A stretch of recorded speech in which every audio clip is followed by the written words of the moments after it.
സ്നേഹമുള്ള മുഅ്മിനീങ്ങളെ,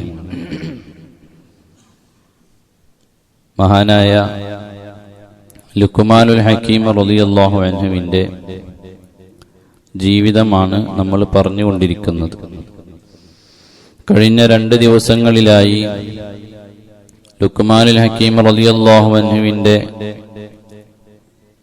ജീവിത പശ്ചാത്തലങ്ങളെ, വലിയ മഹാനാകുന്നതിന്റെ മുമ്പുള്ള ജീവിത ശൈലികളെ നമ്മൾ പറഞ്ഞു. ഉയർച്ചയിലേക്ക് എത്താനുള്ള കാരണങ്ങളെയും നമ്മൾ വിശദീകരിച്ചു. അതിനുശേഷം ലുഖ്മാനുൽ ഹക്കീം റളിയല്ലാഹു അൻഹു 4000-ഓളം വരുന്ന നബിമാരിൽ നിന്ന് സ്വീകരിച്ച 8 ഉപദേശങ്ങളെയാണ് കഴിഞ്ഞ ദിവസം നമ്മൾ സംസാരിച്ചത്. വിശുദ്ധ ഖുർആനിൽ അല്ലാഹു സുബ്ഹാനഹു വ തആല സൂറത്തുൽ ലുഖ്മാനിൽ 6 ഉപദേശങ്ങൾ, തന്റെ മകന് നൽകുന്ന 6 വളരെയധികം ഉപകാരപ്രദമായ 6 ഉപദേശങ്ങളെയാണ് ഖുർആൻ ഉദ്ധരിച്ചിട്ടുള്ളത്. എന്നാൽ അത് കൂടാതെ ആയിരക്കണക്കിന് ഉപദേശങ്ങൾ ഉണ്ട് എന്ന് കഴിഞ്ഞ ദിവസം നമ്മൾ പറഞ്ഞു. ഇൻഷാ അല്ലാഹ് ഇന്ന് ആ ഉപദേശങ്ങളിൽ നിന്ന് വളരെ ചുരുങ്ങിയൊരു 10-11 മാത്രം, നമുക്ക് വളരെ അത്യാവശ്യമായ 11 കാര്യങ്ങൾ മാത്രം പറഞ്ഞ് അടുത്ത ദിവസത്തിൽ വിശുദ്ധ ഖുർആനിൽ പറഞ്ഞ ആ ഉപദേശങ്ങളെയും വളരെ ചുരുക്കി പറഞ്ഞ് നമുക്ക് അവസാനിപ്പിക്കണം. അല്ലാഹു തആല അതിനുള്ള ആരോഗ്യവും ആയുസ്സും തൗഫീഖും നമുക്ക് എല്ലാവർക്കും ഏറ്റിയേറ്റി തരുമാറാകട്ടെ. ലുഖ്മാനുൽ ഹക്കീം റളിയല്ലാഹു അൻഹു മകന് കൊടുത്ത ഉപദേശമാണെങ്കിലും ഒരു സമൂഹത്തോടാണ് ഈ ഉപദേശം വിളിച്ചോതിക്കൊണ്ടിരിക്കുന്നത്.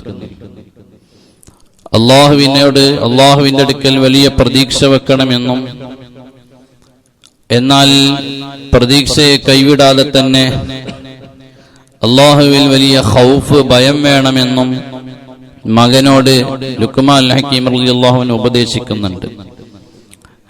യാ ബുനയ്യ അർജുല്ലാഹ റജാഅൻ ലാ തഅമ്മനു ഫീഹി മക്റഹു, നീ അള്ളാഹുവിൽ വലിയ പ്രതീക്ഷ വെക്കണം. അള്ളാഹു എല്ലാം പുറത്തു തരുമെന്ന പ്രതീക്ഷ നിനക്ക് വേണം. നിനക്ക് നിന്റെ ജീവിതത്തിന് ആവശ്യമായതെല്ലാം അള്ളാഹു നിഅമത്തുകൾ നിനക്ക് നൽകും എന്നുള്ള പ്രതീക്ഷ നിനക്ക് വേണം. നീ ചെയ്തുകൊണ്ടിരിക്കുന്ന ഓരോ കർമ്മത്തിന്റെയും പ്രതിഫലം അള്ളാഹു നിനക്ക് തരുമെന്ന പ്രതീക്ഷ വേണം. ഇങ്ങനെ ഓരോ പ്രതീക്ഷകളും നിനക്ക് വേണം. ലാ തഅമ്മനു ഫീഹി മക്റഹു, എന്നാൽ നിന്റെ പ്രതീക്ഷ അതിർത്തി വിട്ടു പോകരുത്. ഞാൻ എന്ത് തെറ്റ് ചെയ്താലും അള്ളാഹു എനിക്ക് പുറത്തു വരുന്ന പ്രതീക്ഷ വെച്ചിട്ട് തെറ്റ് മാത്രം ചെയ്യാനായിട്ട് നിൽക്കരുത്. ആ പ്രതീക്ഷ പറ്റൂല. അപ്പോ അള്ളാഹു വലിയ നിഅമത്ത് നൽകുന്നവനാണ്, കാരുണ്യവാനാണെന്ന് വിചാരിച്ച്, എനിക്കൊക്കെ അള്ളാഹു പുറത്തു വരും എന്ന് വിചാരിച്ച് യാതൊരു സൽക്കർമ്മവും ചെയ്യുന്നില്ല, തെറ്റു മാത്രം ഇങ്ങനെ ചെയ്ത് നടക്കുക, അള്ളാഹുവിൽ വലിയ പ്രതീക്ഷ ഉണ്ടെന്നും പറഞ്ഞ് നടക്കുക, അത് പറ്റൂല. അതാണ് ലുഖ്മാനുൽ ഹക്കീം റളിയല്ലാഹു അൻഹു പറഞ്ഞത്, ലാ തഅമ്മനു ഫീഹി മക്റഹു, നീ അള്ളാഹുവിൽ നീ വലിയ മോശക്കാരനായി അള്ളാഹുവിനെ മോശക്കാരനാക്കരുത്. അള്ളാഹു തെറ്റ് നിനക്ക് കൂട്ടു നിൽക്കുമെന്ന് നീ വിചാരിച്ചു പോകരുത്. എന്നിട്ട് പറഞ്ഞു, വഖഫില്ലാഹ മഖാഫതൻ ലാ തയഅസു ബിഹാ, മോനെ നീ അള്ളാഹുവിനെ നല്ല പോലെ ഭയക്കുകയും വേണം. വഖഫില്ലാഹ മഖാഫതൻ ലാ തയഅസു ബിഹാ മിനർ റഹ്മ, അള്ളാഹുവിനെ നല്ല പോലെ ഭയക്കണം. പഠിച്ചവനെ, ഞാൻ തെറ്റ് ചെയ്തു പോയാൽ അള്ളാഹ് പുറത്തു തരുമെന്ന് പ്രതീക്ഷയോടുകൂടെ എനിക്കെങ്ങാനും പുറത്തു തന്നിട്ടില്ലെങ്കിലോ എന്ന ഭയം വേണം. റമദാൻ വന്നു, എന്നിലേക്കെടുത്തു. റമദാനിന്റെ 2ാമത്തെ 10 മഗ്ഫിറത്തിന്റെ 10 വിട പറയുമ്പോ എല്ലാ ആളുകൾക്കും അല്ലാഹു തആല മഗ്ഫിറത്തിനെ വാരിക്കോരി കൊടുക്കുമെന്ന് പറയുമ്പോ അതിൽ മഗ്ഫിറത്ത് കൊടുക്കാത്ത വിഭാഗത്തെയും പറഞ്ഞിട്ടുണ്ടല്ലോ. കുടുംബ ബന്ധം ചേർക്കാത്തവൻ, നറ്റിച്ചു കളഞ്ഞവന് ഈ മഗ്ഫിറത്ത് കിട്ടൂല എന്ന് പറഞ്ഞിട്ടുണ്ടല്ലോ. മാത്രമല്ല 27-ാം രാവിൽ ലൈലത്തുൽ ഖദ്ർ ലഭിക്കൂല എന്ന് പറഞ്ഞിട്ടുണ്ടല്ലോ. അതേ, നിത്യമായി ലഹരിയുമായി ബന്ധപ്പെടുന്നവന് ഈ ഇജാബത്ത് കിട്ടൂല എന്ന് പറഞ്ഞിട്ടുണ്ടല്ലോ. ഇങ്ങനെ ഏതെങ്കിലും ഒരു വകുപ്പിൽ ഞാൻ അകപ്പെട്ടു പോയിട്ടുണ്ടെങ്കിൽ അള്ളാഹുവിന്റെ ഹബീബായ മുത്തുനബി സല്ലല്ലാഹു അലൈഹി വസല്ലമ തങ്ങൾ പഠിപ്പിച്ച ഈ മഗ്ഫിറത്ത് എനിക്ക് കിട്ടൂലല്ലോ. അതുകൊണ്ട് എന്റെ ജീവിതത്തിൽ മാറ്റം വരുത്തിയിട്ടാണ് ഞാൻ ഇസ്തിഗ്ഫാർ ചൊല്ലേണ്ടത് എന്ന ഒരു ഭയം അല്ലാഹുവിൽ നമുക്കുണ്ടാകണം. അതാണ് മഹാനായ ലുഖ്മാനുൽ ഹകീം തങ്ങൾ പറഞ്ഞത്, മോനെ നീ അല്ലാഹുവിൽ നിനക്ക് വലിയ പ്രതീക്ഷ വേണം, പക്ഷേ പ്രതീക്ഷയിൽ നീ അതിര് കവിഞ്ഞു പോകരുത്. നിനക്ക് അല്ലാഹു വലിയ ഭയവും വേണം, ഇത് രണ്ടും വേണം മോനെ. അപ്പോഴാണ് മകന്റെ ചോദ്യം ലുഖ്മാനുൽ ഹകീം തങ്ങളോട്, യാ അബത, അല്ലയോ പൊന്നുപ്പാ, വകൈഫ അസ്തതിഉ ദാലിക വകൈഫ അസ്തതിഉ ദാലിക ഇന്നമാ ഫീ ഖൽബുൻ വാഹിദ്. അല്ലയോ ഉപ്പ, എനിക്ക് ഒരു ഹൃദയമല്ലേ ഉള്ളൂ, ഈ ഒരു ഹൃദയം കൊണ്ട് ഞാൻ എങ്ങനെ രണ്ട് രീതിയിൽ സമീപിക്കുമെന്നാണ്. എന്റെ ഒരു ഹൃദയം കൊണ്ട് ഞാൻ അല്ലാഹുവിൽ പ്രതീക്ഷിക്കുകയും വേണം, അതേ സമയത്ത് അല്ലാഹുവിനെ ഭയപ്പെടുകയും വേണം. ഇതെങ്ങനെ എന്ന് ചോദിച്ചപ്പോൾ ലുഖ്മാനുൽ ഹകീം റളിയല്ലാഹു അൻഹു പറയുകയാണ്, അൽ മുഅ്മിനു കദാ ലഹു ഖൽബാൻ. ഒരു മുഅ്മിനായ മനുഷ്യനെ സംബന്ധിച്ചിടത്തോളം അവന് രണ്ട് ഹൃദയങ്ങളുണ്ട് ആത്മീയമായിട്ട്. ഒന്നാമത്തേത് ഖൽബുൻ യർജൂ ബിഹി, ഒന്നാമത്തേത് അല്ലാഹുവിനെ പ്രതീക്ഷ കൽപ്പിക്കുന്ന ഒരു ഭാഗമാണ്. വഖൽബുൻ യഖാഫു ബിഹി, രണ്ടാമത്തേത് അല്ലാഹുവിനെ ഭയപ്പെടുന്ന ഭാഗമാണ്. അപ്പൊ ഒരു മുസ്ലിമിന്റെ ജീവിതം ഖൗഫ് റജാഇന്റെ ഇടയിലായിരിക്കും. അള്ളാഹു പുറത്തു കൊടുക്കുന്നവനാണ്, ശരിയാണ്, പക്ഷെ നിനക്ക് പുറത്തു തരുമല്ലേ എന്നാണ് ഡൗട്ട്. അള്ളാഹു പുറത്തു കൊടുക്കും, പക്ഷെ നമുക്ക് പുറത്തു തരുമല്ലേ എന്നാണ് ഡൗട്ട്. കാരണം എന്താ? ഞാൻ അത്രമേൽ ദോഷിയായി പോയല്ലോ, എനിക്ക് പുറത്തു തരുമോ എന്നൊരു ബേജാറ് നമ്മുടെ ഉള്ളിൽ വേണം. എന്നാൽ പ്രതീക്ഷയും വേണം. പ്രതീക്ഷയില്ലാതിരുന്നാൽ തൗബ ചെയ്യാനുള്ള മനസ്സുണ്ടാകൂല, ഇസ്തിഗ്ഫാറിനുള്ള മനസ്സുണ്ടാകൂല, അള്ളാഹുവിന്റെ പാപമോചനം തേടാനുള്ള മനസ്സുണ്ടാകൂല. അതുകൊണ്ട് നിനക്ക് റജാ വേണം, അള്ളാഹുവിൽ വലിയ പ്രതീക്ഷ വേണം. 100 ആളെ കൊന്ന മനുഷ്യനും അള്ളാഹ് പുറത്തു കൊടുത്തിട്ടുണ്ടല്ലോ, അതുകൊണ്ട് എനിക്കും അള്ളാഹ് പുറത്തു വരുമെന്ന പ്രതീക്ഷ വേണം. അതേ സമയത്ത് പിന്നെ തെറ്റിലേക്ക് പോകാതിരിക്കാനുള്ള ഖൗഫ് വേണം. എന്റെ റബ്ബെങ്ങാനും എനിക്ക് പൊരുത്തപ്പെട്ട് തരൂലേ എന്ന പേടി നമുക്ക് വേണം. ഇത് രണ്ടും വേണം മോനെ എന്നാണ് ലുഖ്മാനുൽ ഹകീം റളിയല്ലാഹു അൻഹു അവിടുത്തെ മകനോട് പറയുന്നത്. രണ്ടാമത്തെ ഉപദേശം എന്താണ്? യാ ബുനയ്യ അക്സിർ മിൻ ഖുലൂബി അക്സിർ മിൻ ഖൗലി റബ്ബിഗ്ഫിർലി. മോനെ, നീ റബ്ബിഗ്ഫിർലി എന്ന ദിക്ർ നീ വർദ്ധിപ്പിച്ചോ. എന്താണ് അങ്ങനെ പറയാനുള്ള കാരണം?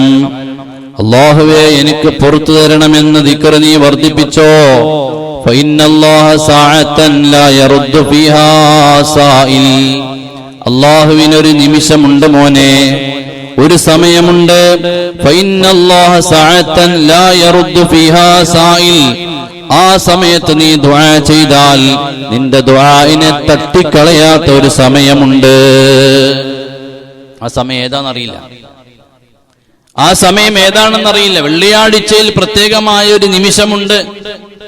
ആ സമയത്ത് നിങ്ങൾ ദുആ ചെയ്താൽ ദുആക്ക് ഇജാബത്തുണ്ട് എന്ന് മുഹമ്മദുർ റസൂലുള്ളാഹി സല്ലല്ലാഹു അലൈഹി വസല്ലം തങ്ങൾ പഠിപ്പിച്ചു. പക്ഷേ ആ സമയം ഏതാണെന്ന് പറഞ്ഞില്ല. കാരണം എന്താ?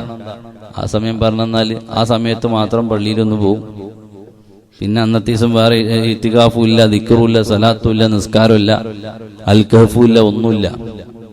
അതുകൊണ്ട് നിങ്ങൾ ആ ദിവസത്തിൽ വെള്ളിയാഴ്ചയിൽ സദാസമയവും നിങ്ങൾ ഇബാദത്തുമായി മുഴുകാൻ വേണ്ടി അല്ലാഹു തആല സമയത്ത് പറഞ്ഞു തന്നിട്ടില്ല. ചില മഹാന്മാര് പറഞ്ഞു അത് ഖതീബ് മിമ്പറിൽ കയറിയതിന് ശേഷമാണ്. ചിലർ പറഞ്ഞു മിമ്പറിൽ കയറി ഒന്നാമത്തെ ഖുതുബ കഴിഞ്ഞ് രണ്ടാമത്തെ ഖുതുബയുടെ ഇടയിൽ ഖതീബ് ഇരിക്കുന്ന സമയത്താണ്. അതുകൊണ്ടാണ് ഖതീബ് ഇരിക്കുന്ന സമയത്ത് നമ്മളെല്ലാവരും കൂടെ സ്വലാത്ത് ചൊല്ലൂലേ, ആ സ്വലാത്തിൽ എന്താ? സ്വലാത്ത് എല്ലാ ദുആയിനും മതിയായ ഒരു ചെറിയ ദുആയാണ്. അതുകൊണ്ട് ആ സമയത്ത് ഒരു ദുആ അത് സ്വലാത്തിൽ ഒതുക്കാണ്, സ്വലാത്ത് മതി. അതുകൊണ്ടാണ് മഹാന്മാർ അവിടെ സ്വലാത്ത്. അപ്പൊ അതാണെന്ന് അഭിപ്രായം പറഞ്ഞു. അങ്ങനെ വ്യത്യസ്തങ്ങളായ അഭിപ്രായങ്ങൾ ഉണ്ടെങ്കിലും ഇന്ന സമയമാണെന്ന് കൃത്യമായി പറഞ്ഞിട്ടില്ല. പലതും അങ്ങനെയുണ്ട്, വ്യക്തമാക്കാത്ത കാര്യങ്ങൾ പലതും ഉണ്ട്. ലൈലത്തുൽ ഖദർ എന്നാണെന്ന് കൃത്യമായിട്ട് ഇന്ന ദിവസമാണെന്ന് പറഞ്ഞിട്ടില്ല. അഭിപ്രായ വ്യത്യാസങ്ങൾ ഉണ്ട്. കാരണം പറഞ്ഞു കൊടുത്ത അന്ന് മാത്രമേ പിന്നെ ഇവിടെ റമദാൻ ഉണ്ടാവുള്ളൂ, ബാക്കി ഒറ്റ ദിവസം തറാവി ഉണ്ടാവില്ല, നിസ്കാരം ഉണ്ടാവില്ല, ഒന്നും ഉണ്ടാവില്ല. അപ്പൊ അതുകൊണ്ട് പറഞ്ഞു കൊടുക്കുക, അത് ഹിക്മത്താണ്, അത് പറഞ്ഞു കൊടുക്കാൻ പറ്റൂല. എന്നാൽ അന്നുണ്ടോ? ഉണ്ട്. ഇങ്ങനെ പല കാര്യങ്ങളുമുണ്ട്.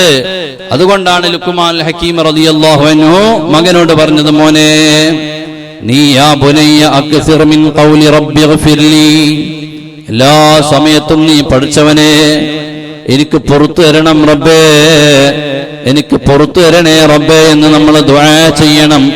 കാരണം എന്താണ്? ഏത് സമയത്താണ് അല്ലാഹ് സ്വീകരിക്കുന്നത് എന്ന് എനിക്കറിയില്ല. അങ്ങനെ സ്വീകരിക്കുന്ന ഒരു സമയം വരുമ്പോ ഞാനങ്ങ് റബ്ബി ഗ്ഫിർലി പറഞ്ഞാൽ ഞാൻ രക്ഷപ്പെട്ടു പോയല്ലോ. അതുകൊണ്ടാണ് മോനോട് എല്ലാ സമയത്തും നീ ദിക്ർ ചൊല്ലണമെന്ന് പറഞ്ഞത്. സഹോദരന്മാരെ, റഹ്മത്തിന്റെ 10 നമ്മിൽ നിന്ന് കഴിഞ്ഞു. മഗ്ഫിറത്തിന്റെ 10 ഇന്ന് നമ്മിൽ നിന്ന് വിട പറയുകയാണ്. ഞാനും നിങ്ങളും നിസ്കാരത്തിന്റെ ശേഷം അതെ അഷ്ഹദു അല്ലാ ഇലാഹ ഇല്ലല്ലാഹ് അസ്തഗ്ഫിറുല്ലാഹ വഅസ്അലുകൽ ജന്നത വഅഊദു ബിക മിനൻ നാർ അല്ലാഹുമ്മ ഗ്ഫിർ ലീ ദുനൂബി യാ റബ്ബൽ ആലമീൻ എന്ന് ചൊല്ലിയതിലപ്പുറം തസ്ബീഹ് മാലയെടുത്തിട്ട് അസ്തഗ്ഫിറുല്ലാഹൽ അലീം, ഈ മഗ്ഫിറത്തിന്റെ 10 എന്റെ ദോഷങ്ങളൊന്ന് പുറത്തു തരണേ റബ്ബേ എന്ന് മനസ്സിരുത്തിയിട്ട് നമ്മൾ എത്ര പേര് ചൊല്ലിയിട്ടുണ്ട്? എല്ലാവരും കൂട്ടത്തിൽ ഇങ്ങനെ ചൊല്ലുമ്പോ നമ്മളും ചൊല്ലി അല്ലാഹുമ്മ ഗ്ഫിർ ലീ ദുനൂബി യാ റബ്ബൽ ആലമീൻ. അത് വലിയ ദുആ ആണ്. കൂട്ടമായി ചൊല്ലുമ്പോ വലിയ മഹത്വമുണ്ട്. പക്ഷേ അതിലപ്പുറം നമ്മൾ എത്ര പേര് നമ്മുടെ പഠിച്ചവനെ എന്റെ പാപങ്ങളൊന്ന് പുറത്തു തരണം, ഇത് മഗ്ഫിറത്തിന്റെ 10 ഇത് കഴിഞ്ഞാൽ എന്റെ ജീവിതത്തിൽ ഇനിയൊരു മഗ്ഫിറത്തിന്റെ 10 വരെ ഞാൻ ഉണ്ടാകുമോ, എനിക്ക് ഇങ്ങനെ ഒരു ചാൻസ് ഇനി കിട്ടുമോ എന്ന് ചിന്തിച്ചിട്ട് ആരാണ് അസ്തഗ്ഫിറുല്ലാഹ് എന്ന് പറഞ്ഞത്? അതുകൊണ്ട് ഇസ്തിഗ്ഫാറിന്റെ 10 നമ്മിൽ നിന്ന് വിട പറയുകയാണ് ഇന്ന് മഗ്രിബോടുകൂടെ. അതിനകത്ത് പഠിച്ചവനെ ഇസ്തിഗ്ഫാറിന്റെ 10 എന്നിൽ നിന്ന് വിട പറയുമ്പോ ഞാൻ നിന്നോട് ചോദിച്ചാലാണ്, ചോദിച്ചവർക്ക് എല്ലാവർക്കും അല്ലാഹ് കൊടുക്കുകയാണ്. എന്റെ അടിമ എന്നോട് ചോദിക്കുന്നില്ലേ, ചോദിക്കട്ടെ ഞാൻ നൽകാമെന്നാണല്ലോ പറഞ്ഞത്. അതുകൊണ്ട് നമ്മൾ ചോദിക്കണം, മനസ്സറിഞ്ഞ് പഠിച്ച റബ്ബിനോട് ചോദിക്കണം. വലിയ റജാ, ഒന്നാമതായി പ്രതീക്ഷ വേണം. രണ്ടാമതായി നമ്മൾ ഇസ്തിഗ്ഫാർ ചൊല്ലണേ. ലുഖ്മാൻ ഹക്കീം റളിയല്ലാഹു അൻഹു മോനോട് പറയുകയാണ്, മോനെ അടുത്ത കാര്യം, യാ ബുനയ്യ ഹമൽതുൽ ഹിജാറത വൽ ഹദീദ വൽ ഹിംല സഖീൽ. അല്ലയോ മോനെ, നിന്റെ ബാപ്പ ചെറിയ കാലത്ത് ഒരുപാട് അധ്വാനിച്ചിട്ടുണ്ട്. അതേ, നല്ല ഭാരമുള്ള ഇരുമ്പ് ചുമന്നിട്ടുണ്ട്, കല്ലുകൾ ചുമന്നിട്ടുണ്ട്, പാറക്കഷ്ണങ്ങൾ ഏറ്റുകൊണ്ടുപോയി പോട്ടറിന്റെ പണിയെടുത്തിട്ടുണ്ട്, ചുമട്ട് തൊഴിലാളിയായിട്ടുണ്ട്. നിന്നെ വളർത്തിയുണ്ടാക്കാൻ ബാപ്പ വലിയ അധ്വാനം സഹിച്ചിട്ടുണ്ട് മോനെ. എന്നാൽ നിന്നോടൊരു ഉപദേശം പറയട്ടെ, ഫലം അഹമിൽ ശൈഅൻ അസ്ഖല മിൻ ജാരിൽ സൂ. എന്നാൽ അതൊന്നും ബാപ്പാക്കൊരു ഭാരമായി തോന്നിയിട്ടില്ല. ബാപ്പാക്ക് ഭാരമായി തോന്നിയ ഒരു കാര്യം പറയട്ടെ, മോശക്കാരനായ അയൽവാസിയാണ്. അയൽവാസി മോശമായാൽ ജീവിതത്തിൽ സമാധാനമില്ല. ഇരുമ്പും പാറക്കഷ്ണവും വലിയ വെയിറ്റുള്ളതുമൊക്കെ ചുമക്കുന്നതിലേറെ വലിയ ഭാരമാണ്, വലിയ തലവേദനയാണ് അയൽവാസിയുടെ സ്വഭാവം മോശമായാൽ. അതുകൊണ്ട് മകനോട് 2 ഉപദേശങ്ങൾ പറയുന്നതിൽ ഒന്നതാണ്, മോനെ ജാരിസു എന്ന് പറഞ്ഞാൽ മോശമായ അയൽവാസി. നമ്മളും നമ്മുടെ അയൽവാസികൾക്ക് മോശക്കാരനാകരുത്, നമുക്ക് മോശക്കാരായ അയൽവാസികളും ഉണ്ടാകരുത്. എല്ലാ ചില സമയങ്ങളിൽ നല്ല അയൽവാസികളായിരിക്കും, പക്ഷേ നമ്മുടെ സ്വഭാവം മോശമായിരിക്കും. അപ്പൊ അയൽവാസിക്ക് നമ്മൾ മോശക്കാരനായ അയൽവാസിയാണ്. അതുകൊണ്ട് നമ്മൾ ആർക്കും തന്നെ ശല്യം ചെയ്യുന്ന അയൽവാസിയാകരുത്. നമ്മുടെ അയൽവാസികളോ ഇങ്ങോട്ടും ശല്യമാകുന്ന അയൽവാസികളാകരുത്. അപ്പോഴാണ് ഒരു മനുഷ്യന്റെ ജീവിതത്തിൽ വലിയ സമാധാനമുള്ളത്. ലുക്മാനുൽ ഹകീം തങ്ങൾ പറയാണ്, മോനെ, ബാപ്പ വലിയ വലിയ ലോഡുകളൊക്കെ കയറ്റിയിട്ടുണ്ട്, ഭാരം ചുമന്നിട്ടുണ്ട്. പക്ഷേ ഏറ്റവും വലിയ ഭാരമുള്ളതായി കണ്ടത് അതാരെയാണ്? മോശക്കാരനായ അയൽവാസിയാണ്. നമ്മൾ ഓരോരുത്തരും ചിന്തിക്കുക, ഞാന് വലിയ ഭാരമുള്ള അയൽവാസിയാണോ നോക്കുക. ആർക്കെങ്കിലും ഞാൻ തലവേദനയാണോ? എന്റെ അയൽവാസിക്ക് എന്നെ കൊണ്ട് തലവേദനയുണ്ടോ? എന്റെ വേസ്റ്റ് അങ്ങോട്ട് ചാടുന്നുണ്ടോ, വീഴുന്നുണ്ടോ? എന്നെ കൊണ്ട് വല്ല ഉപദ്രവവും അവർക്കുണ്ടോ? ഞാൻ ഇവിടെ ഉണ്ടായതിന്റെ പേരിൽ അവിടെ അവരുടെ ഉറക്കം പോകുന്നുണ്ടോ? അവരുടെ മക്കൾക്ക് ശല്യമുണ്ടോ? വീട്ടിലെ സ്ത്രീകൾക്ക് ശല്യമുണ്ടോ? അതല്ല എന്നെ കൊണ്ട് അവർക്ക് വലിയ ഉപകാരമാണോ? ഞാനിവിടെ ഉള്ളത് അവർക്ക് സൈഫാണ് എന്നവർ കരുതിയിട്ടുണ്ടോ? അങ്ങനെയുള്ളൊരു ജീവിതമാണ് നമ്മൾക്ക് വേണ്ടത്. എന്നിട്ട് മഹാനായ ലുക്മാൻ റളിയല്ലാഹു അൻഹു പറയാണ്, യാ ബുനയ്യ ഇന്നി ഖദ് ദഖത്തുൽ മുർറ കുല്ലഹു, എല്ലാ കയ്പും നമ്മ രുചിച്ചിട്ടുണ്ട്, സഹിച്ചിട്ടുണ്ട്. ഫലം അദ്ഖ ശൈഅൻ അമറ മിനൽ ഫഖരി, ആ കയ്പ് രസങ്ങളൊക്കെ ഞാൻ ക്ഷമിച്ചിട്ടുണ്ട്, തരണം ചെയ്തിട്ടുണ്ട്. പക്ഷേ എനിക്ക് സഹിക്കാൻ പറ്റാത്ത ഏറ്റവും വലിയ കയ്പ് ഏതാണെന്നറിയുമോ മോനെ? ഫഖീർ എന്നുള്ള സ്ഥാനമാണ്. ദാരിദ്ര്യത്തെ ഞാൻ ഭയക്കുന്നു മോനെ.